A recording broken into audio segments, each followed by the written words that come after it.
Danas pričam s Danijelom, majkom malog Luke. Ovo je jedan iskreni razgovor o stvarnom životu roditelja djeteta s poteškoćama. Prolazimo kroz logistiku, kroz borbu sa sustavom, s papirologijom i o tome kako autizam mijenja zapravo cijelu dinamiku obitelji. Bez uljepšavanja, bez neke drame, samo realno iskustvo iz prve ruke koje bi svaki roditelj trebao čuti. Ajmo u fotelje.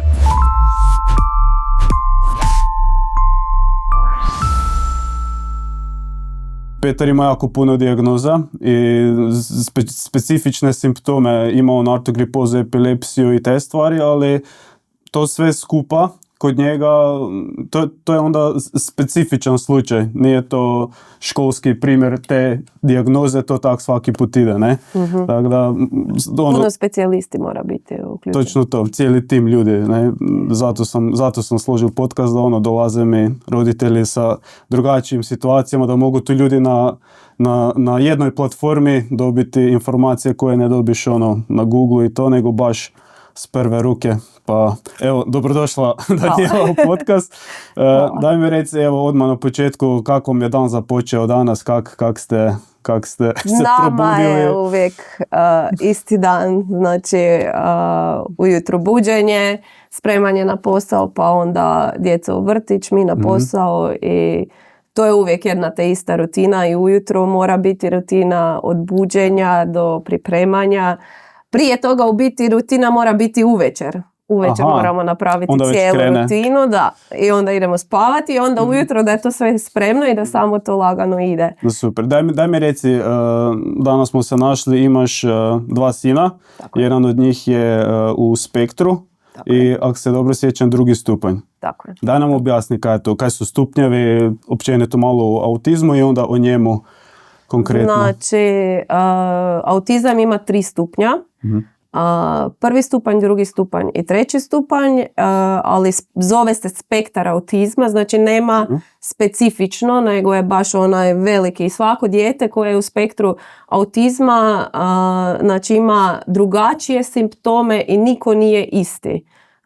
Znači i tako kod odgoja, kod neki dio odgoja ide super i funkcionira super. Kod drugog djeteta koji je u spektru autizma to neće funkcionirati. I zato je taj spektar, veliki spektar. Znači svako dijete ima svoje simptome, svoje... I kako to ide? 3 stupnja su? Tako je. Pretpostavljam da je to onda kao neka ljestvica. Znači prvi stupanj je onaj blaži stupanj, sa možda neki... sa nekim par možda, ne znam, dijete skroz nešto sitno ima, što je različito od normalnog razvoja. On može funkcionirati? No, može normalno funkcionirati. Okay. Znači, drugi stupanj, to je već malo teži oblik. Tu ste vi? Tu smo mi i baš specifično je za mog sina što je neverbalan bio. Bio, hvala Bogu, krenulo je. Super, dobro. Krenulo je. Znači, i taj drugi stupanj je neka sredina gdje ti ili možeš otići u treći stupanj, znači u goru situaciju, ili možeš smanjiti i otići biti u prvom stupnju. Da se onda... Da, znači sa tim radnim terapijama, rehabilitacijom i svim tim... Svaki dan je sve poznato. Može se znači stupanj. Dosta napredovat. I onda treći stupanj, to je pretpostavljam onda... To je najteži stupanj, znači tu može biti već invaliditet djeteta, to je isto neograničeno. 24-satna skrb, konstantno. Tako je. Vi svojega, kak se zove? Luka. On je sad 6 godina. Tako je. I sad vi se spremate polako za školu. Ide u predškolu, u vrtić si rekla da ide isto. Da. Ima asistenta? Ima, na 4 sata ima asistenta u vrtiću koji mu, evo, hvala Bogu, isto kod njega sve manje potreban. Zato jer je puno samostalniji nego što je bio prije. Samo nekim rijetkim situacijama mu je potreban. Luka sad već sam funkcionira u toj vrtićkoj skupini i cijelini, uključuje se u igre sa drugom djecom, sam odrađuje zadatke koje znači, djeca dobiju u vrtiću. Ovako je samostalan, sam se oblači, sam jede, odlazak na WC, sve znači on je ono skroz praktički normalno. Ali sve dijete. Isključivo s radom. Znači nema šanse. I to... Sad sve manje, znači sve manje kod njega. Znači prije je bilo uvijek sa nekim, ti si njemu morao reći, ajde sad Luka idi ti na WC, ajde Luka sad napravi ovo, sad napravi ono. Ali već on došao u tu rutinu gdje sam zna šta mora i ne trebaš mu konstantno znači, davati naredbe za određivanje zadataka. Super. Baš I je...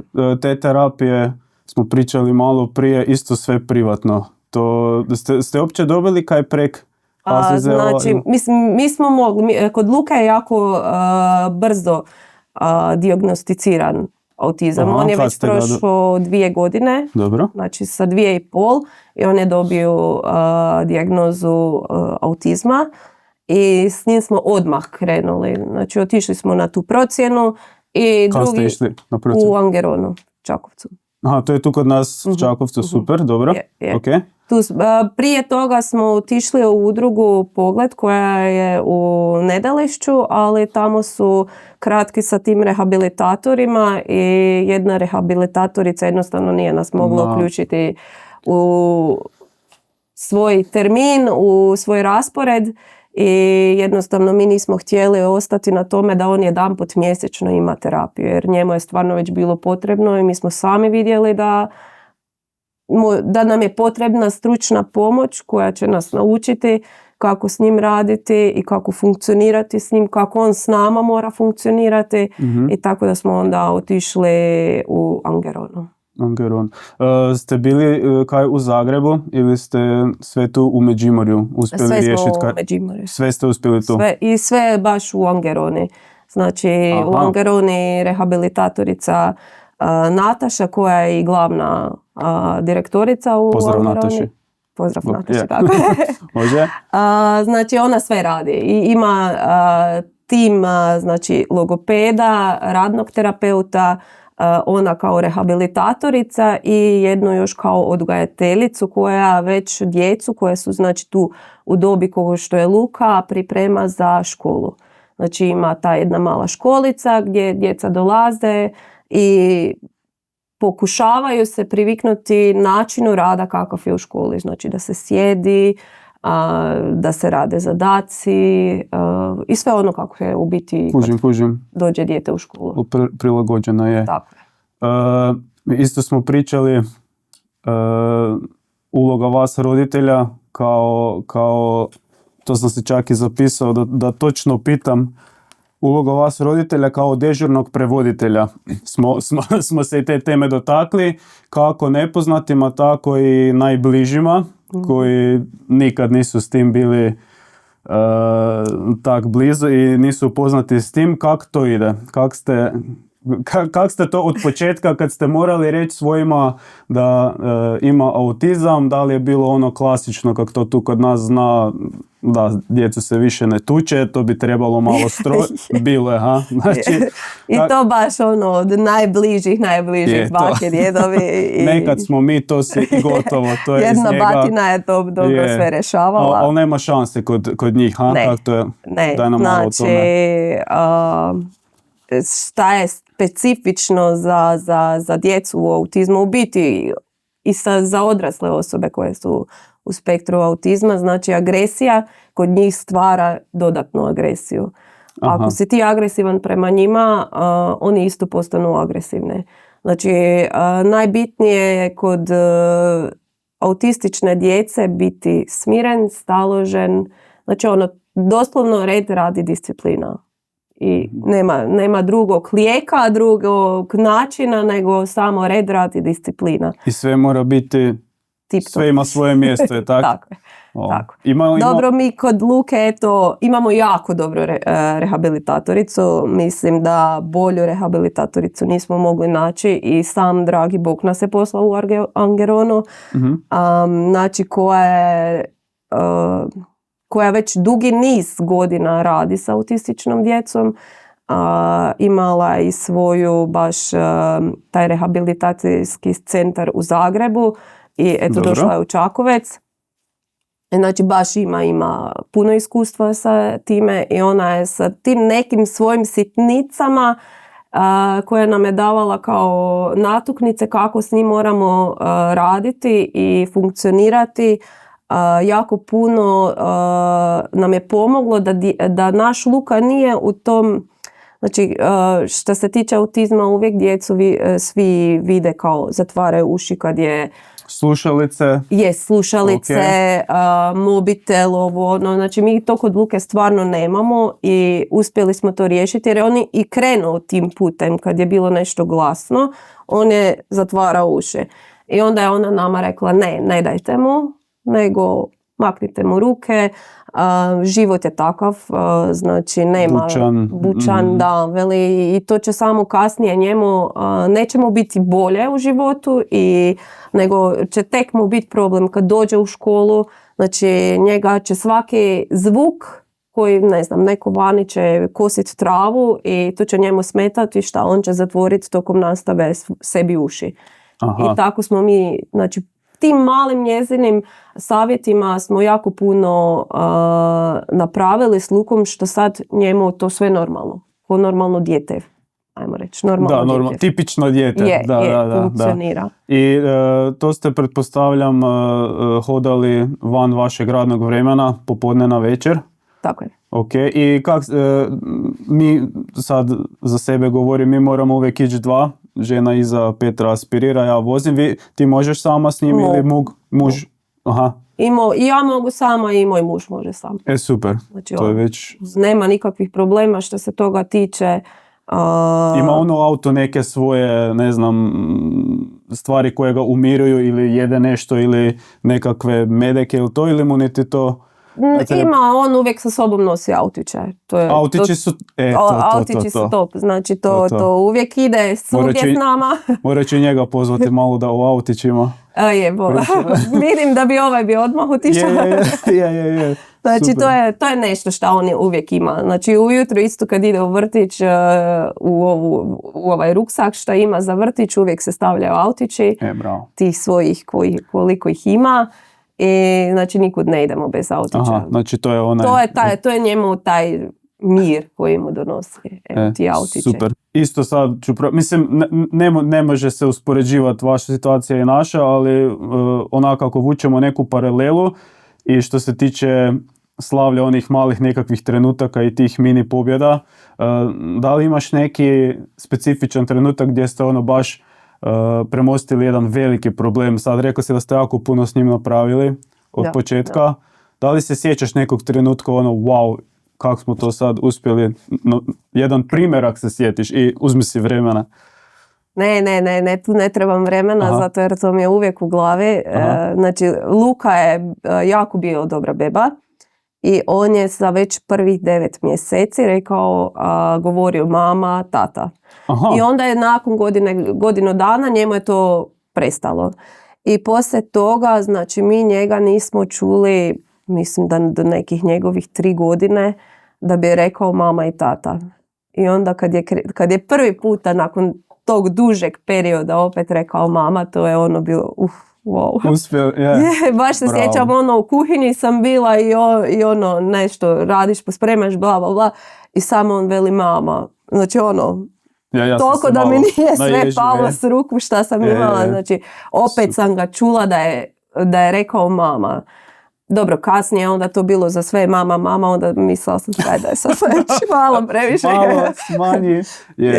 Ali to je bilo. Znači, kad ga čuješ prvi puta i onda nisi još, znači sa njegovih 9 mjeseci mi nismo bili svjesni da je on već u spektru autizma i onda muk, on je pričao svoj neki jezik je imao i puno je tu bilo cviljenja i vike, ali nije bilo ništa, znači što bi bilo razumljivo. I kad onda opet čuješ svoju mama, znači to je nešto super, mogu misliti. Znači nije bio je neverbalan, ali nije bio mute, nije bio tiho. Ne, Znači stalno je... ne. Aha, ima Znači tu. on je imao taj neki svoj jezik i on je uvijek nešto žlambro i pričao, ali nikoga nije razumio i problem je jako bio, znači ta komunikacija. On bi nešto htio, on bi nama pričao to po svom jeziku, mi ga nismo razumjeli i tu su onda bili tantrumi. Znači vidio da ga ne razumijemo, onda je eskaliralo, vikanje, plakanje, bacanje stvari i tako. To je onda baš bio problem. Kad onda... znaš da ti nešto dijete treba, a nije isto imao pokazne geste. To sam baš htio pitati, da li ste mogli onda sad načiniti to? Jedno vrijeme ne.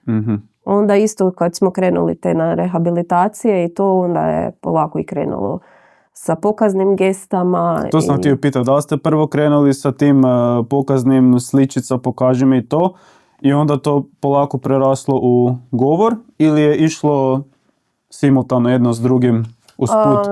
Jako dugo su bile sličice.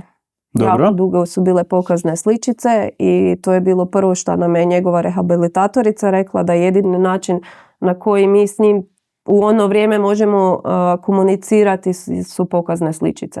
Gdje smo mi njemu pokazivali šta on mora uraditi i znači on je tu vidio sličicu i odmah je lakše i njemu bilo. A je? Je. I onda kasnije smo uveli znači sličicu uz govor. Znači šta je bilo na sličici, to smo mu rekli. I tako je krenulo i odmah razumijevanje govora. To i mi pokušavamo s tim sličicama. To je, mislim, to je, i mi još dan danas. Znači, nevjerojatno je da dijete od 6 godina, eto, na nekim onako nama jednostavnim stvarima, u biti on nas ne razumije. Znači, na primjer? Pa evo... Banalno, evo, neki primjer. Pa ono, ne znam, sad mu veliš sad to isto banalno. Okay. Veliš mu izuj cipele i on ne zna šta ti njemu pričaš. Aha. Nego mu pokažeš slikovno i onda mu još i pokažeš. I tako, i to ponavljaš. Znači on za 20 minuta zaboravi šta je već radio. I znači kod njega je uvijek pokazuj, idemo isponova. Mm-hmm. I ono, ponavljaš se, konstantno se cijelo vrijeme ponavljaš. Ali tako pamti. Jedino je i taj način jedino funkcionira. Znači, konstantno pokazivanje i ponavljanje. Znači, već sam ti 100 put rekao, to je od početka do kraja. Ha? Daj, vratimo se sad malo samo na vrtić. Rekla si da je imao asistenta tam i da je sad u predškolskoj toj fazi skupine. On bi sad morao ići u školu. Da, on bi sad na jesen trebao krenuti u školu. Ali budete još godinu dana... Mi ćemo pokušati odgoditi njegovu školu. Dobro. Zbog toga jer smo sami svjesni da nije još spreman za školu. Njegova rehabilitatorica isto veli da nije za školu. I da tih godinu dana odgode za njega će jako puno značiti u njegovom daljnjem razvoju. Aha. I pripremi za školu. A sad opet kad smo imali sastanak u školi, jer smo dobili poziv za sastanak, za upis u školu, znači tamo psihologinja je dala do znanja meni da znači bez obzira da bi ja ga htjela odgoditi, da sve ovisi opet na kraju o mišljenju psihologice i doktorice koja daje mišljenje je li dijete za školu ili nije. Znači još će on morati ići na... mi smo sad znači njega upisali, ali sad još cijeli daljnji postupak upisa u škole nije krenulo. Znači nije još bio kod doktorice, nismo još bili kod psihologinje, jer to ono, svaka škola dobije svoj termin kad ima i trenutno još mi nismo došli do te faze. Ali ovako upis online sve smo riješili i upisali. Aha. I da li znaš, sad pošto je imao asistenta u vrtiću, da li će sad to ići automatski za školu ili ćete morati opet predavati nekakve zahtjeve, papire i to? Da li ste s tim možda... Nisam upoznata s time, ali pretpostavljam da ćemo morati dati papire jer je tako i bilo i za vrtić. Znači sad on ima u vrtiću asistenta na 4 sata I znači vrtić je morao preložiti svu njegovu dokumentaciju koju mi imamo. I to je onda vrtić tražio asistenta ili ste svi morali tražiti? Ne, vrtić. Oni pronađu? Da, oni su pronašli. Okay. Da, ali je vrtić tražio od nas svu dokumentaciju, znači sve njegove procjene i... Je, pa to mi je sve poznato. Mi to imamo sve u jednoj ovakvoj ladici, sve po abecedi, po bolnicama i to. Idemo se malo sad razgovarati isto o nama, kak se vi, ti i muž, snalazite v tome, da li uspijete pronaći vremena za sebe, i zapravo koliko na kraju krajeva i dok nađeš vremena za sebe, ne možeš se to skroz isključiti. Uvijek ti je u podsvijesti kaj sad rade, jel da? Je, teško.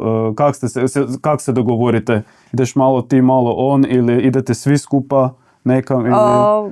Sve pomalo. Znači, svaki od nas ima vremena i za sebe i za svoje neke te hobije. Opet idemo zajedno, a opet uspijemo naći dadilju, našu tetu Moniku koja preuzme djecu, pa onda odemo i sami, muž i ja kao par, da. Super, svaka čast. I dosta sad ja u zadnje vrijeme malo fantaziram o tom zdravlju i o toj nekoj brizi o sebi. Pazi što jedi, kreći se i to. Ja se isto stvarno sam bio jako slab. Ja moram Petra, na primjer, nositi. Ne može on sam ići, pa sam počeo paziti što jedem, napraviti barem tih nekih 5, 6, 7, 10 tisuća koraka šetnja i to malo Koliko ti misliš da je bitno to zdravlje roditelja, općenito pogotovo kod djece s poteškoćama? To je obavezno, nema druge. Nema druge. Znači, fizičko zdravlje odmah automatski ide sa psihičkim zdravljem. Dobro. Znači, čim si ti fizički zdrav i psihički si bolje, znači, to meni je jedno i drugo mi ide zajedno. Nema druge. Znači, ja sam fizički, baš se puno bavim sportom, od fitnessa do igranja nogometa. Eto, muž je isto tako krenuo opet igrati nogomet i znači to nam je jako bitno taj sport i tu nekako kod nas je taj sport ispušni ventil gdje mi tu svu negativnu energiju i sve što je negativno izbacimo. Jer se nakupe. Nakupi se i baš je potrebno nam, znači taj ispušni ventil. I nakon toga kada ti dođeš s treninga, novi čovjek si. Točno to, i slažem se s tobom. Mislim, sad nisam ja niti znanstvenik, niti doktor, ali mislim da je zdravije otići 1 sat raditi nešto fizički, nego s nekim razgovarati o problemu. I to je sigurno bitno. Ali mislim da, kak si sama rekla, fizički kad ti sebe držiš, da lakše onda i spavanje i sve ostalo, da onda lakše podnosiš i taj stres i zdravi si sve skupa jedno s drugim, ne? Mislim, i nama je ovako prioritet, da djeca vide nas, da mi treniramo, da smo fizički aktivni, da, i kad to djeca vide, ide i oni tim putem. Znači, Luka, kak se on u tome svemu on je motorički jako spretan. Je, jako je spretan i evo da nema taj ADHD. Još ima ADHD? Je. Dobro, uz i to ćemo onda malo... ADHD. I tu je jako bitno, mislim, to što se tiče tog ADHD-a, znači kod njega je koncentracija jako veliki problem.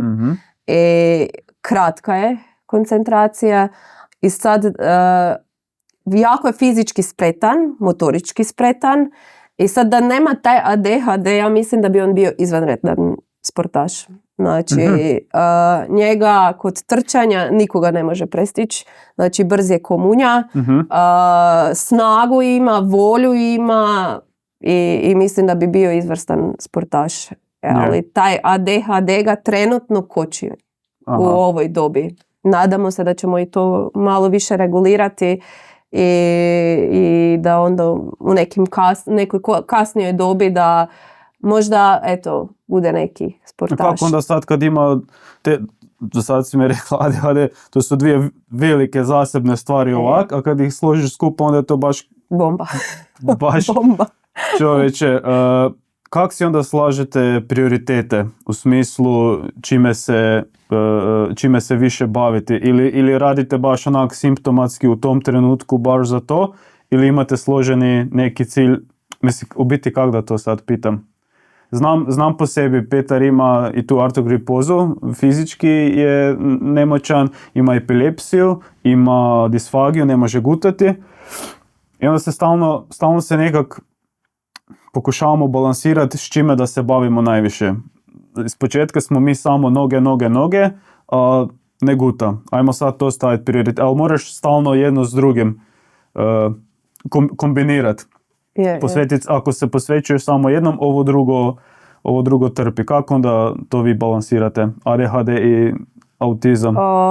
Pa tu kod njega je najbitnije znači da ima taj neki svoj red. Dobro. Znači smirivanje, umirivanje, znači uvijek tu neko mirnoća najbitnija i onda to jedno s drugim polako, ne da se gasi, ali se umiruje i kod njega. Mm-hmm. Znači nemamo posebno samo za autizam, posebno samo za ADHD, nego zajedno kombiniramo od svega. Ali mislim da je u biti najbitnija stvar što se tiče toga svega i te njegove dijagnoze, da sam roditelj je miran, staložen, da puno radi na sebi i nije toliko problem dijete koliko onda dođe problem da vidiš na sebi gdje šta moraš raditi. Roditelj koji se ne može s tim nositi i koji ne može se... Imaš ti kakav savjet da si ti možda nešto skužao u tom trenutku kad ti je puna kapa, onda pretpostavljam da ima najveće tantrume, onda baš ide test. Kako njemu ne pokazati da si ti uznemirena, jer znaš da će ti onda samo vratiti to... duplo. Vratiti duplo. Je. Imaš kakav mehanizam ili jednostavno... Nekad je idemo, progutamo, idemo protiv sami sebe, nekad ne ide, pa i ti posustaneš, ljudi smo pa i onda burno i reagiramo, a nekad jednostavno odeš minuta, dvije, makneš se, izađeš, duboko dišeš, vratiš se, već je drugačije. Već mozak je drugačiji. Je, samo i njega pustiti, da on iz sebe izbaci, jer baš i kod njega šta ima, znači uvijek je, barem jednom na dan mora imati taj neki svoj tantrum. Aha. I nakon toga kad on poludi, izviče se, iscvili, isplače, to možda nekad traje, 5-10 minuta, nekad 20, nekad pola sata, ko da se restartira, ko da mu je isto to mu je bilo taj neki ispušni ventil gdje mora on to izbaciti sve iz sebe i onda opet vratimo se u normalu. Pol sata zna to trajati? Nekad i duže. Sve ovisi o danu i sad kako je stariji, ko da to duže traje. Znači više razumije, vjerojatno i sam u svojoj glavi vrti to sve. Radi više radnje. Je. I onda to nekako duže traje nego što je prije to trajalo. Aha. Znači sve, i on kak je veći, stariji, tak je jači, pretpostavljam. Pa onda nije to, ne možeš ga tak dignut tu staviti i ne. To već je. Ne. Kužim. Ne. Tak je kod nas. I pretpostavljam da nije, da ne pomaže to što, u biti kako da to pitam? Pretpostavljam da je jako teško u nekom okruženju kad vidiš da će mu krenuti nekakav tantrum ili neke tak. Drugi ljudi, autizam se ne vidi direktno, nemam majicu, ja imam autizam. Kao na primjer neki invaliditet, nema ruku, nema ruku, dajmo dodaj. Ovo se baš ne vidi, ovo je nevidljivo, ne? Pretpostavljam da je to onda, kako se u toj situaciji onda snalazite kad vidiš da krene tantrum i onda da li ideš odmah do njega da ga makneš ili ideš drugim objašnjavati? Ne, uvijek idem prvo do njega. Dobro. Uvijek idem prvo do njega. Jer pretpostavljam da već imaš senzor, vidiš I naprijed mi već imamo ono u glavi koja bi mogla biti situacija, pa bolje da ga maknem i Aha, s njim... znači vi već sprečavate, analiziraš? Okay. Je. Kasnije onda kažem ljudima, on je takav, mada ljudi su danas, jesmo mi u 21. stoljeću, ali ljudi su još uvijek nisu načitani, stvarno su onako ko da su između 4 zida i onda se svi ono čude, pa ne vidi se na njemu da ima autizam. Mislim, to ko što si ti prije rekao, znači kako bi trebala osoba izgledati da onda ljudi znaju da on ima autizam, znači to je ono problem, pa kako ljudi reagiraju. Mogli bi im na čelo tetovirati pri rođenju i katastrofa, da. I onda je ono, nekad, sad već manje me sve to muči, kako ljudi gledaju na njega, kako reagiraju, šta komentiraju. Na početku je baš bilo ono, pogodite to sve, nisi si nikad ni mislio u životu da ćete tako nešto, da ćeš takvu životnu situaciju imati, da će dijete imati neki invaliditet i to i niko te nije pripremio na to. I onda treba ti neko vrijeme da očvrsneš i da sebi sam posložiš u glavi, niko nije drugi bitan osim tebe i tvog djeteta, tko hoće ostaće, tko neće neka ode i to je to, nema druge. I pretpostavljam da sad sve dalje, rekla si mi sama da sve dalje sve više djece ima autizam i rekla si da dosta ljudi nije još educirano adekvatno o tome.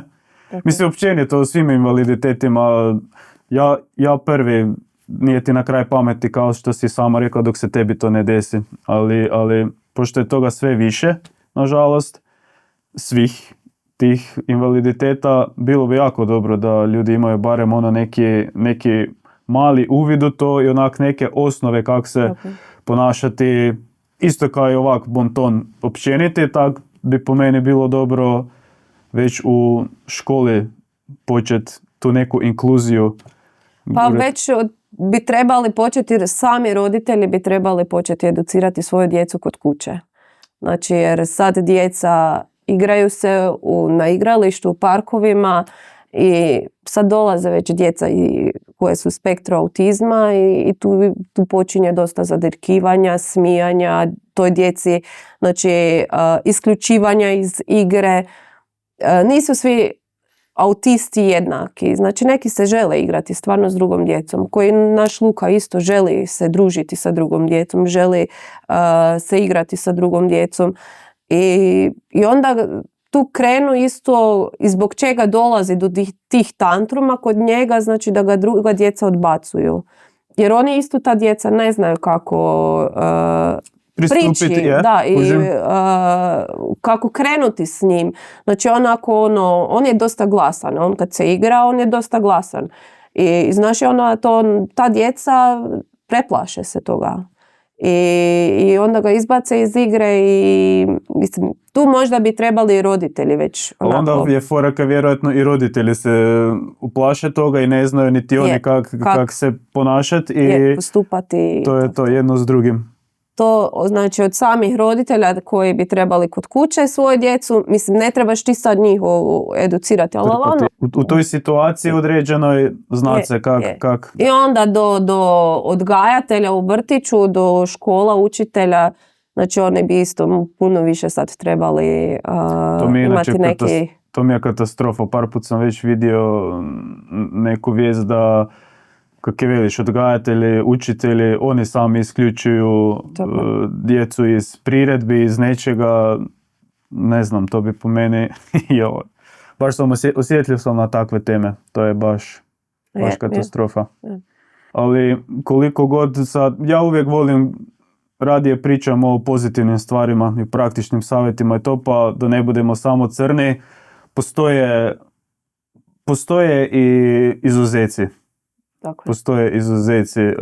Spomenula si mi prije da ima Luka tetu u vrtiću koja... Daj ti u biti to ispričaj, da ja nešto krivo ne velim. Znači, Luka je došao u izvanrednu vrtićku skupinu gdje ima izvanredne tete koje su same po sebi htjele se više educirati kako postupati sa djecom u spektru autizma i koje su s nama otišle na par njegovih terapija sa njegovom rehabilitatoricom i s njom pričale kako one u kojoj situaciji moraju postupati, kako one moraju s njim raditi te zadatke, jer one sad kao predškolac ima te neke zadatke koje rješavaju u vrtiću. Znači one, to rijetko kad čuješ, da neko na svoju volju želi se educirati jer vidi da ima sve više autistične djece ili sa nekim invaliditetom i žele se naučiti i educirati da mogu funkcionirati s tom djecom. Bravo. Jer nije jednostavno i nije isti odgoj normalnog djeteta i djeteta sa autizmom. Sigurno. Tako da svaka čast našim tetama, evo pozdrav našim tetama u vrtiću u Draškovcu.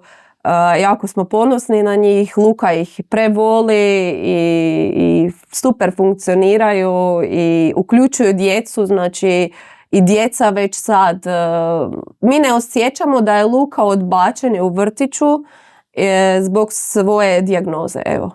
Wow. Kratko rečeno. Da je bar više takvih priča kod nas, ovo je fantazija. Znači svijet bi bio savršen da je tako sve. Sad će ljudi početi dolaziti u Međimurje. Mislim, dođite, tu kod nas u Međimurju je jako lijepo. Daj mi reci, da li si razvila tak sad kak imaš za svoje dijete senzore i predviđaš, pretpostavljaš, znaš što će ga trigerirati, da li već vidiš i kod druge djece možda nekakve naznake autizma i... Pa mislim da sam 99% sigurna da vidim. Znači, već dobro, da malo o tome. Ne na prvu, ali ajde u nekoj interakciji sa tom djecom ili samom pogledu kako djeca funkcioniraju vidim da već imaju neke naznake autizma.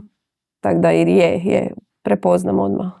I to su, sad prema ovome kako govoriš, pretpostavljam da su to situacije gdje roditelji još nemaju dijagnozu. Roditelji nisu svjesni da dijete vjerojatno ima dijagnozu. Da li onda prilaziš ili si... Ne. Aha, ne? Ne. Si probala? Ne, nisam probala, ali vidim se već u situaciji da bi tu moglo doći možda do neke... šta se guraš, gdje ti nije mjesto i to. Znači to je nešto što svaki roditelj bi sam po sebi trebao vidjeti da djetetu treba pomoć, neka stručna osoba, da njima isto treba pomoć i koja će im, znači osoba koja će im dati neke natuknice kako raditi sa tom djecom, ali žalosno je da to jako puno roditelja sama sebi ne želi priznati.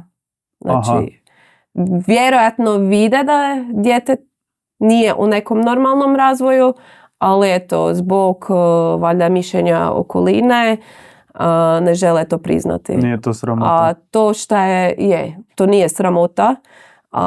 Najgore je šta, znači ako dođete sa djetetom u nekoj ranijoj dobi i ako se čim prije krene sa radom s tim djetetom, sve te neke, hajmo reći, simptome možete ugasiti ili utišati. Evo, znači, čim prije, tim bolje. Tim bolje.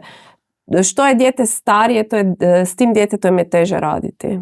A evo po razgovoru sa Lukinom rehabilitatoricom, znači dolaze djeca koja su već tamo, 8. razred, znači s tim djetetom više ti ne možeš napraviti nešto previše. Konkretno, oni već imaju svoja ponašanja i svoje navike i tu je jako teško onda nešto uraditi od toga. Znači opet se vraćamo na ono, pričao sam baš sa logopedinjom našom Lucijom, veli da mame obično fantaziraju, okolina govori ne fantaziraj, sve je ok, znači slušajte instinkt i ako vidite je. da neke nije, idite čim prije. Tako je. Isto ne postoji neka dobna granica kad se mora ići na ili logopedu ili rehabilitatoru da se napravi neka procjena i da se dobije dijagnoza. Tako je.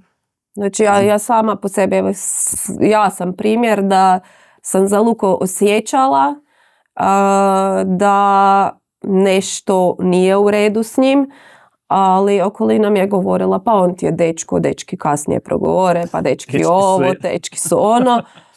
Aha. I ono, znači, stvarno, jedno vrijeme sam to slušala i ono mi sama bit će bolje, ali ne, ide samo na gore. Da, treba problem primiti i riješiti. Da je bio šok, bio je. Ha, Bože moj. I ono, i kud sad to nama, pa što mi, pa što ovo, pa što ono, ali šta imaš od toga, ništa. Da, ne sad, nemam sad vremena za to, ne, di baš sad. Pa i ono, uvijek kad nekako razmišljaš, znači ono, imat ćeš svoju obitelj, zamišljaš to sve nekako u i nekoj idili, sve je super, djeca te slušaju, nemaš problema sa djecom, djeca odrastu i gotovo. Ali život nije takav. Da. I barem mene, ja govorim sad za sebe, mene to baš gurnulo u onom boljem smjeru. Ono što smo pričali prije, da počneš se brigati o sebi i o svojima i postaneš dobar logističar i organiziraš se. Jer si mi isto govorila da kod Luke sve mora biti na svojem mjestu. I to nije kao situacija kod nas, ako nije na svojem mjestu, onda sam nervozan. To je baš katastrofa. Je, daj malo to, kako to dobro, izgleda? Nije baš da mu mora sve biti na jednom mjestu. Ne, mislim da rutine i to. Rutine to uvijek ono mora biti nekim redoslijedom koji smo mi već sad usvojili. I odmah kad nije taj neki redoslijed, na njemu se vidi da ne zna funkcionirati i tu odmah počinje glupiranje i ne znam, malo veći su ti tantrumi i tako to, ali on ima svoje autiće, to je njegovo. Znači on ih ima mali milion i točno sad i u vrtić, uvijek isto dolazi s njima u vrtić i igra se sa svojim autićima i igra se sa autićima koji su od vrtića. I on točno zna koji su njegovi autići od tih milion i zna koji su od vrtića i ako slučajno dođem po njega, ajde kupimo, idemo doma, ako uzmem iz vrtić, ne, odmah vraćaj, to je od vrtića, to nije moj. Znači od onih miliona on zna točno koji su njegovi i... Da, i nije to ono bezbrižno slatko, viš kak je on to, nego to baš ima svoju težinu. Baš ima. Znači on kad ide spavati, on ima tih 10 najomiljenijih koji su crvene boje i on ih stavlja ispod svog jastuka. Aha, i spava, znači, da. Mm-hmm. Cijelu noć autići su mu ispod jastuka. Super. Sad smo došli na spavanje. Daj mi reci kak ste to iskombinirali. Znamo isto da je tu kod nas svi žele čim prije djecu u svoju sobu, da se nauče sami spavati. I to ja, na primjer, ja s Petrom spavam, a supruga spava sa Pavlom u sobi. Jer, ne znam, ja sam se tak naučio spavati. Meni je nekad dost 2 sata onog dubokog sna i onak se po noći budi zbog te kanile. Ja to aspiriram i drugi dan mogu funkcionirati bez problema. Kak ste vi? Je spavao s vama ili ste ga stavljali spavat samog? Kak sad spavate ili kombinirate? Bilo je sve postepeno. Znači, prvo smo svi zajedno spavali. Yeah. Ali to je bilo katastrofa. Niko se nije naspavao. Pogotovo kod njega, jer znači spavanje, to je tipično za autizam da je problem. Znači kad se ide spavati, onda je...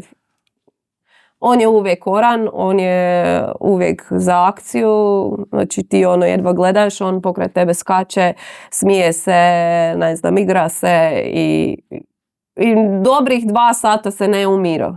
Znači ne umiruje se, nego on to mora svoje... Nema onog da ga umor hvata pa... Ne, nikad ga ne hvata. Ugasi se. Nikad ga umor ne hvata.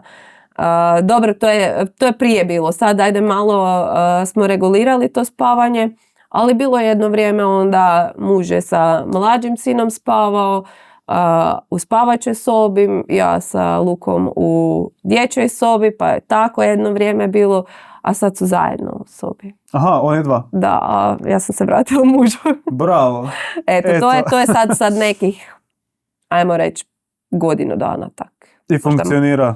Pa funkcionira, mislim, jest da im dugo treba da zaspe, ali... Nema veze, pa to su te gluposti prije spavanja. To je ljubav najveća. Je. Kako oni dva funkcioniraju? Sad sve bolje i bolje. Prije je bilo katastrofa, nije bilo nikakve igre, samo svađanje i svaki u svom kutu. Koga više nije razumio? Luka Viktora. Aha, znači, dobro. Viktor je uvijek htio sa Lukom se igrat i to kako ono bratska ljubav ide, a Luka nije razumio to. I onako je izgledalo ko da mu je Viktor prijetnja, eto tako. Tako je on to doživljavao. Jer Luka je stariji, pardon. Stariji, da. Aha, da. ok, dobro. A sad, eto, sve ljepše igre su počele, najljepše se igre kad rade gluposti, kad su te neke njihove budalaštine. I u biti sad je ono počela bratska ljubav, ajmo reći. Konačno, da. Ajde super. I mislim da, sad ja mislim, ko sam ja, ali mislim da bude puno lakše onda, ako će rast zajedno, da će onda Viktor možda još dodatno Luku onda pripremat za naš svijet taj neki, u tim nekim situacijama ako će zajedno ići kasnije odlaziti. On uči o toj empatiji koja će biti potrebna Luki za daljnji život. Uči o empatiji. Da. Znači nemaju mislim nema niko urođeno, svi se to nauče, ali kod njega onda to malo teže pretpostavlja. Drugačije. Okay. Znači, njega se baš treba učiti u osjećajima, o nježnosti. Znači, on ne pokazuje onu nježnost, sad ćete doći pomilovat. To je isto sad krenulo, ali na početku je to bilo katastrofa. Znači, nije bilo nikakvog maženja, to je njemu sve smetalo. Samo je bilo neka igra, ali gdje se ti glupiraš s njim i to. Sad je počelo polako da dođe, pomiluje te, pa sjedne kod tebe, pa se mazi s tobom. I to su te neke senzorne terapije, pretpostavljam, doprinijeli. Je. To mi isto radimo s Petrom, on je bio jako osjetljiv. Mislim, ne zbog istih razloga, vjerojatno, ali Petar isto bio jako osjetljiv na dodir, pogotovo stopala. Ako si mu stopala tak, gotovo. Suze. I onda smo bili, evo, najbolja stvar, kaj smo bili u Mađarskoj na toj okupacijskoj terapiji, gdje onda njemu terapeutkinja imati tak neka podloga sa one loptice sa pikačima plastične, one tvrde. I onda mu je ona to stopalima rekao, sretno, ja idem na WC. Prvi put, drugi put, treći put više nema suza, nema ničeg. Danas mu mogu ovak stopalo, on gleda kao da se ništa ne dešava. Znači stvarno treba stalno stimulirati, stvarno treba stalno raditi. Nevjerojatno koliko to konstantno, ta konstantna stimulacija može napraviti. I kako si sama rekla da ste došli z ničega na sad da se i mazite i fantazija. I kad ide spavati, veliš mu Luka volim te, on tebi, ja tebe volim mama. Super. Pomiluje te ili dođe i veli zagrljaj. Znači to je prije bilo to smo mogli samo fantazirati o tome. A sad je stvarnost i nema ljepšeg kad ti dođe i baš kad znaš da je njemu to prije bilo problem, a sad mu to već dolazi pod normalu. Jer je naučio. Eto. I ne govori zato jer mora, nego jer baš vjerojatno osjeća sad to. Polako to sve nekako dolazi na svoje. Super, baš lijepo. Daj mi reci još sad samo za kraj, kad bi sad, ne kad bi ti krenula iz početka, nego kad bi sad pored tebe se našla neka mama koja je dobila taj papir gdje piše dijagnoza autizam 2. stupnja. Nekih prvih par stvari koje bi je savjetovala kako da krene, di da počne, kaj je bitno i kako čim prije prebroditi onu inicijalnu paniku i onaj strah od neznanja i to.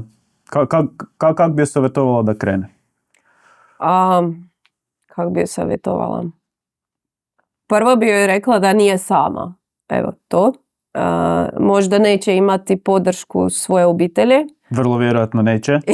Vrlo vjerojatno neće. To tako, ja mislim da je to ono univerzalno pravilo da najbliži najmanje razumiju, ali sorry kad te prekidam. Da ima znači 100% podršku rehabilitatora. Nek sluša rehabilitatora. Sitnicama će doći do velikih stvari. Znači, najviše da morat će učiti na sebi i o sebi. Mm-hmm.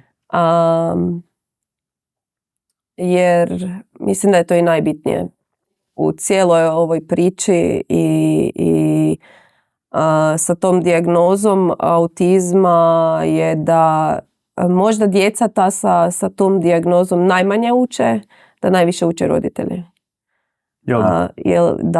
Jer oni funkcioniraju u nekom svom svijetu, a sad mi moramo naučiti taj njihov svijet i ono što je njima u glavi i ne im nametati ono što je normalno. Ništa nije normalno. Došli smo u takav svijet što ništa nije normalno i oni su vanredna bića i treba ih razumjeti i nikad neće biti lako, ali će biti nekako i samo puno ljubavi, puno razumijevanja prema tom djetetu i bitni ste samo, znači, roditelji i dijete. Tu nema dalje. I na tome radite. I tome raditi. I rad. Super. I ne dopuštati da te tuđa mišljenja pokolebaju i ne dopuštati da ti nadmetaju ta mišljenja. To ti znaš svoje i tjeraj svoje. Eto. Ja mislim da s ovim bi ja završio, ovo bilo odlično. Puno ti hvala na gostovanju. Hvala što ste pogledali do kraja. Ako želite doći u podcast ili poznate nekoga tko bi želio i trebao ispričati svoju priču, javite nam se na Faceu, na Instagramu, tu dolje u komentarima, kako god vama paše. Ako vam je ovaj naš projekt koristan i želite ga podržati, za sad samo like, share, subscribe i te stvari, tako nam za sad možete najbolje pomoći. Hvala i vidimo se u sljedećem.